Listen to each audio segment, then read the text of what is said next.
Good afternoon, everybody. Welcome to the Senate Democratic Caucus here in beautiful Vermont. I'm Allison Clarkson, and we are going to start with the pro tem welcome. And I think we have a brief update on our schedule, on the State House, on whatever she wants to update us on, because her finger is on the pulse. Good afternoon.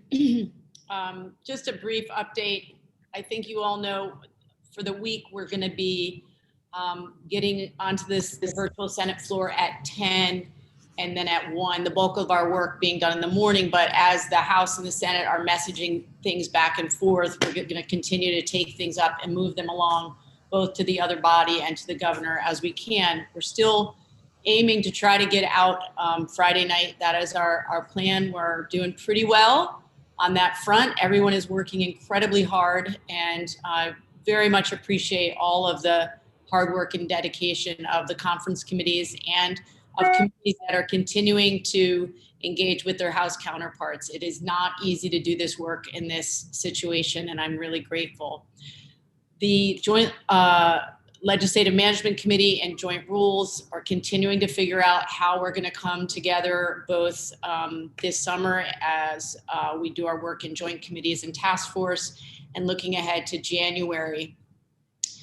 Very few decisions have been made at this time, but I do want to let everyone know that the goal right now, barring any resurgence in the pandemic, is to be back in the building in January. And when I say the building, I mean the greater Capitol complex, both the building and other buildings that we are going to be using, that we've swapped the executive branch for. So not quite sure exactly how that's going to play out. We know that we're going to have to move some committee rooms around because the House, in particular, their committee rooms, the air quality is, or I should say the airflow is not what it needs to be at capacity. So not a lot to report about where we've landed, but that is what we are aiming for.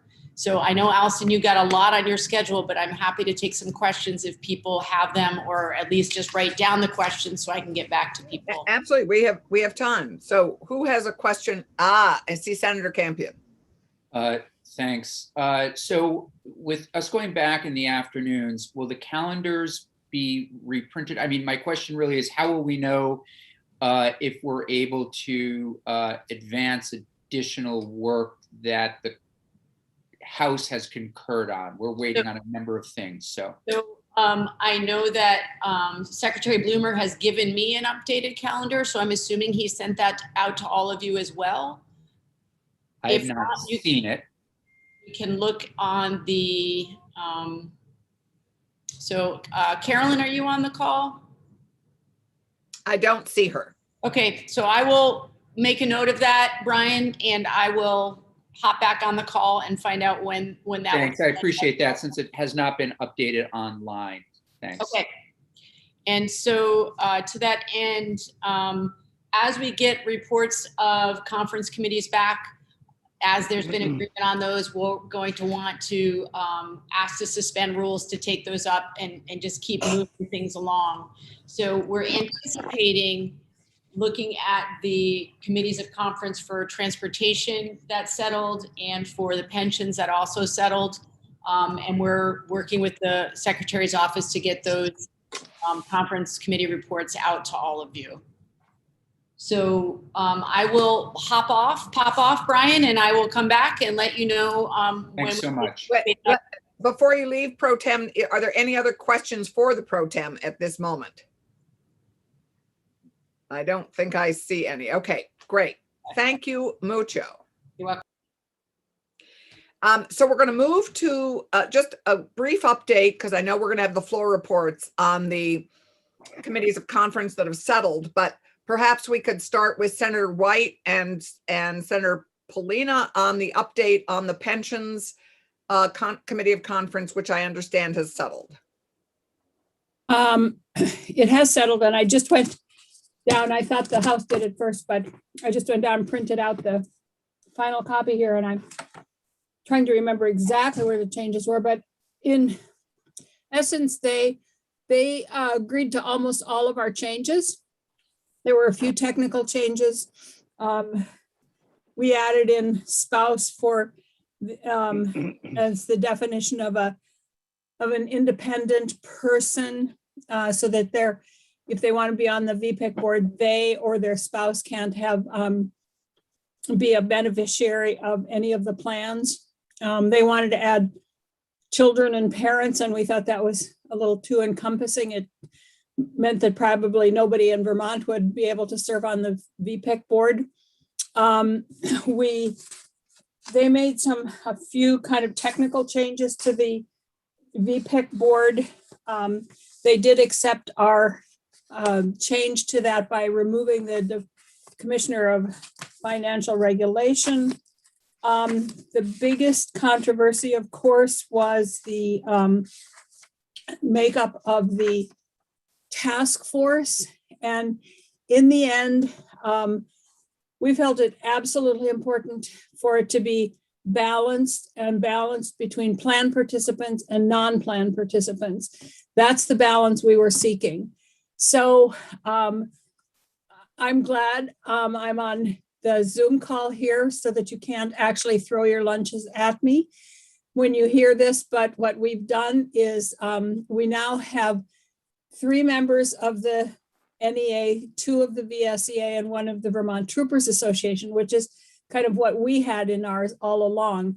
And the troopers really are part of the VSEA, so that's 3 and 3. And then to get the balance, we have, okay, hold your horses here.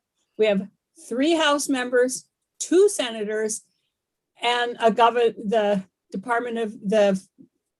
Commissioner of Financial Regulation. And the House felt very, very strongly that they needed, with 150 members, they really needed 3 people. So if you look at it proportionally, we still have a overrepresentation, and we felt that it was more important to have the balance here between the plan participants and non-plan participants, and don't think that there needs to be a balance between House and Senate in this instance. This is a task force, not a legislative committee. So, and then the treasurer as a non-voting member.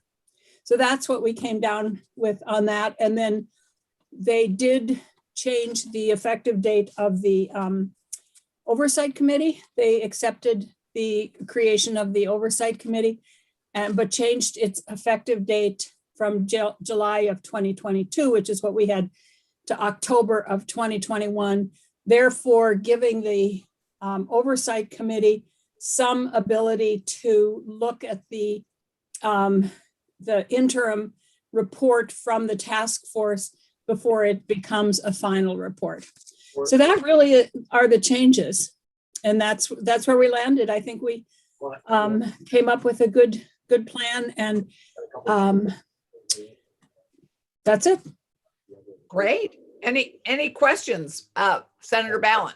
Yeah, not a question. Just really wanted to thank the conferees for thinking outside of the box. This was a really important point for us on the Senate side. We felt really strongly that it needed to be balanced between plan participants and not, and they had to get really creative in their thinking about how to make this work. So, so thank you, Jeanette, Brian Collmore of the Minority Party, and Anthony Polina. I was really delighted to see some creative thinking.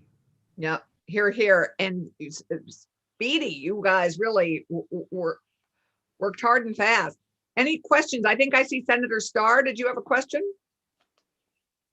No, that finger wasn't a question. Okay. Anybody have a question for Senator White or Senator Polina? Okay. You know me, I'm blind as a bat. So yell out. Okay. Thank you both for your hard work. Really, I ditto the pro tem sentiments.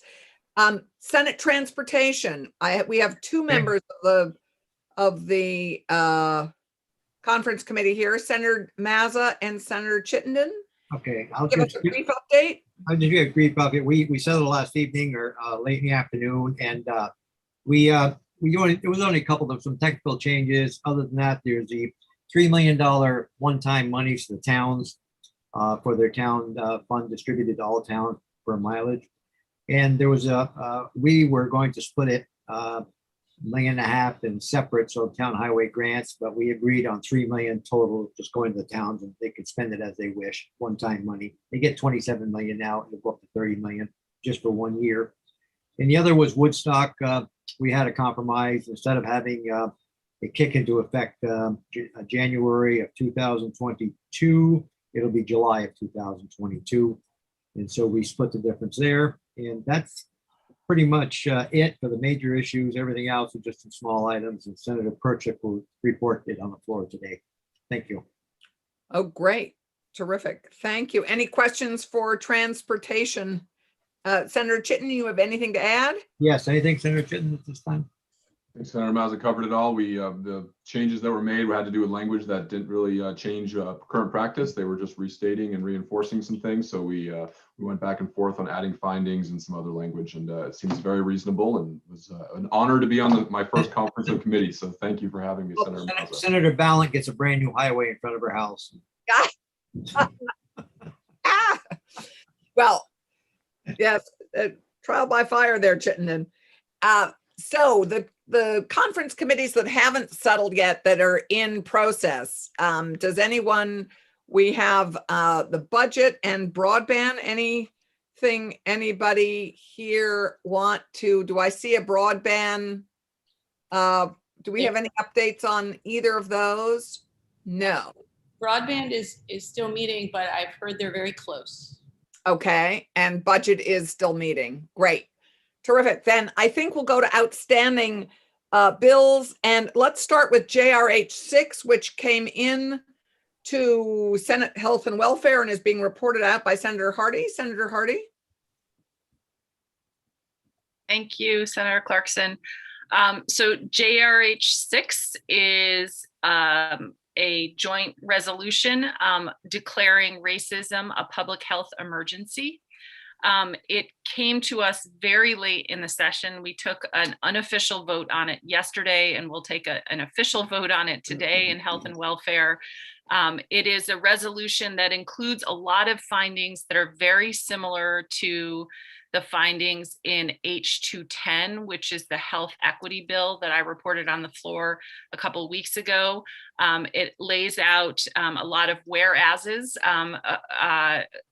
sort of making the argument for why racism has impacted the health of Vermonters of color, and why the impact is a state of emergency and that we need to do something quickly. It is then lays out just a few resolutions that resolve us, the legislature, to take action to address racism and the impact on the health of people of color in our state. The House passed this without any changes to the resolution because it was written by a group of impacted advocates, and they wanted to sort of respect the work that the group did. And it came to us very late, so we didn't really have time to make changes, but we also sort of went with the House's kind of practice of not changing it. So I'll be reporting it on the floor, I guess, tomorrow, and happy to answer any questions. Right. Anybody have a question for Senator Hardy? We may actually get a break here before we go back on the floor. Let us go to thank you very much. Any outstanding bills for people to report on? I think Senator Sirotkin, we have some things that are in play that you might want to just update us on because we're not very far apart. Right. Wait, Allison, before you go there, it looks like Keisha might have or Senator Rom. So sorry, Keisha. You know how completely blind I am. Keisha, I see your hand up. Senator Bob.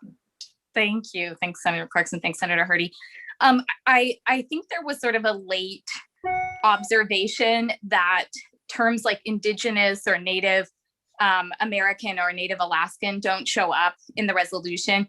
If possible, it might just be nice to acknowledge the impact on Indigenous people on the floor. I understand not being able to change it at this late time, but maybe just making sure there's not sort of erasure around the Indigenous community. Yeah, absolutely. Thank you for that comment. We did get testimony sort of around that issue and the desire to include language regarding the health inequities for Native American Vermonters. We don't have time to make the changes in the language and get this passed this session, but I absolutely will. That will be part of my floor report. May I ask a question? Absolutely, Senator White. So Senator Hardy, you said that the House really didn't take much testimony. This was prepared by a group of advocates. And I'm a little bit surprised by that we would just accept without a lot of testimony something coming from a group of non-legislators or even legislators, but without really, and I don't have any qualms with this particular resolution, but just accepting kind of late things that come in late that just come from groups of people that don't require scrutiny. I'm confused by that. Yeah, let me clarify. Thank you for that question, Senator White. We did take testimony and the House took testimony. We took testimony from the Commissioner of Health and from several, the Director of the Human Rights Commission, from the Director of Equity, Diversity, and Inclusion at the University of Vermont, a number of other experts and advocates and sort of quote unquote average Vermonters as well. So there was a lot of testimony on the bill, and everyone wholeheartedly, or the resolution, everyone wholeheartedly supported it, including the Commissioner of Health. The Commissioner of Health and the administration have actually already signed on to a resolution that was declared by the city of Burlington, making racism a public health emergency. Okay. And they have already taken action sort of based on that resolution. And so we got some really excellent testimony from the commissioner, which I will be reporting that about the actions the Department of Health has taken and why they completely support and underscore that racism is a public health emergency. So apologies for making it sound like there wasn't due diligence. There absolutely was, but there was just trying to be respectful of the people who brought it forward. And the language is not perfect, but it's very good, and it gets, you know, the point across that racism needs to be addressed. Okay, thank you. I think I misunderstood that a little bit. Thank you. Yeah, and I'm sorry if I was unclear. Thanks for the question. Allison, let me just quickly follow up because I think Ruth has Senator explained Lyons, it. and then Senator McCormick. Okay, I think Ruth has explained it very well. Each whereas clause of the resolution is supported by data, and that does include indigenous or ethnic groups within our state. So the data is there. It's just that there isn't an explicit reference to Abenaki folks in our state. So that was the concern that we heard from at least one individual who testified. I'd also like to let you know that we had one person who testified to make significant changes to the resolution, and that was Senator Brock, who is concerned that we don't have systemic racism today, that the resolution makes a causal relationship between systemic racism and the data that supports the resolution. I think Senator Hardy and I will probably be able to speak to that on the floor. But just that's a heads up, and he may well bring a substitute proposal of amendment, a new resolution. And I would caution us that this is not the time to do that. And the discussion that he promotes is an interesting one, but it really doesn't bear scrutiny. So that's just a heads up. Thank you. Senator McCormick. Thank you. I'm coming from a place of 100% agreement with the basic thrust of this resolution, but I am troubled by giving the indigenous people short shrift, and we are in a biennium. First of all, I guess two questions. One is I don't understand why we could not do something about that today and send it back to the House. It's Tuesday, it's not Friday. And if this resolution is that important, perhaps it could be put on a fast track. But if not, if maybe there's some technical reasons that I'm just not getting. But what would be the harm of leaving it on the wall till January and getting it right? So, Senator McCormick, if I may, Allison. Yeah. Okay. So, I do want to just underscore something that Senator Lyon said. All the findings or the whereas clauses in the resolution are supported by data, and there's actually a document that I can send you all that has links, hot links to each of the sort of citations in the whereas clauses, and that does include data about Indigenous Vermonters and Abenaki and Native American Vermonters, as Senator Lyon said. So it doesn't leave them out entirely. It just doesn't include the terms Native American, Indigenous, or Abenaki in the resolution itself. It talks about Black Vermonters and other people of color, and it sort of has a sort of group of other people of color that are not Black Vermonters, but it doesn't leave out the sort of data that supports it.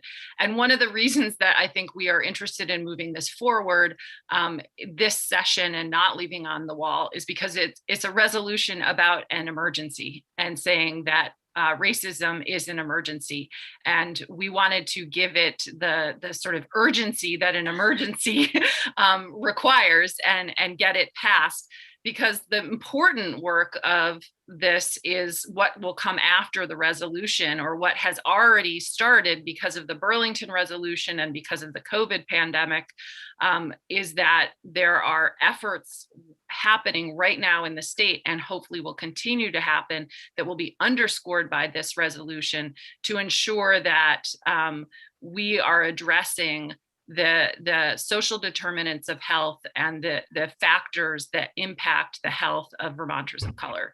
So we, as the Health and Welfare Committee, did not want to leave this on the wall and wait until the next session just to perfect language. The House, we felt, was not necessarily ready to suspend rules and move this quickly once it came over to them. So a lot of it is trying to work backwards with the dates that we have, and seeing that we just don't have the runway to get this passed out of committee, passed on our floor, over to the House to have them concur in time. And we don't want this resolution to hold up the session. So that's where we're at. Can I get a clarification? The reference to the Abenaki is in the whereas clauses, but not in the resolve clauses? Or is the reference to the Abenaki in the sources that are referenced in the whereas clauses? It's in the sources, and I will send you both, Senator McCormick, so you can see, and I'm happy to have a discussion offline with you if you'd like to. Okay. Would the reporter be willing to mention this on the floor in the report? Yes, as Senator Rahm already mentioned and suggested, I will be talking about it in my floor report. I know she mentioned that. I'm talking about a commitment that this could be improved upon in next year. I'm sure that the Senate Health and Welfare Committee will work on these issues next year and work to address some of the concerns that have been brought up. It would be good if we could have a statement on the floor to that in this session to that effect. The committee's meeting later today, so I can't speak for the committee, but we can talk about it later today. Okay. Thank you. Can I warn Senator McDonald that there is a giant hand about to scoop him up and take him off to alien country? Oh, there is. Look at that. It is. I'm worried about him. Okay. Oh. Any other questions? Scoop of the day. Yeah, it's very interesting, isn't it? It's very surreal. Any other questions for Senator Hardy? Okay, then we're going to move to Senator Sirotkin. Okay, thank you, Allison. So the big news, as many of you probably have read, is that we had sent over two significant bills to the Commerce Committee. One was S10 dealing with unemployment, tax relief and dependency benefits. And the other bill was codifying the relocated remote worker bill.